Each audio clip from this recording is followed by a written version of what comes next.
કોર્પોરેશનના કમિશનરશ્રી સાહેબને પણ આપણે ઈમેલ લખેલો છે.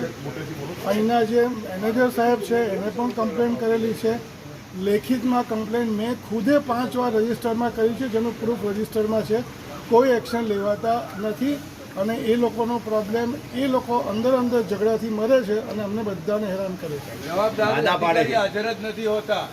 જ્યારે પણ કોન્ટેક્ટ કરવાનો ઈચ્છે ત્યારે કોઈ પણ અવેલેબલ હોતું નથી. ફિલ્ટરેશન પ્લાન્ટ ચાલુ થતો નથી. મેનેજરને ફોન કર્યો છે પણ એ ફોન જ પિકઅપ નથી કરતા કોઈ. અમને એવું કહેવામાં આવે છે કે મેનેજર આવે ત્યારે આવજો.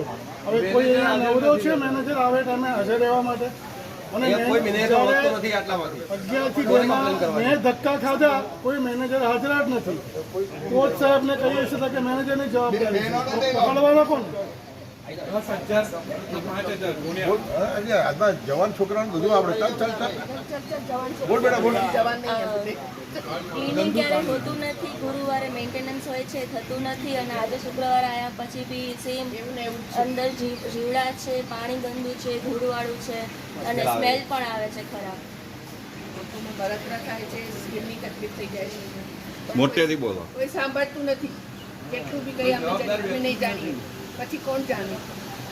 કરવામાં આવતી જ નથી. જ્યારે એમને ઠીક લાગે ત્યારે પૂછવું પડે કે કેમ તમે ક્લેરિફિકેશન આવે અપલોડ કરાય. એવું નથી તો શું કહે છે? ફોટો પાડી મોકલો, વિડીયોમાં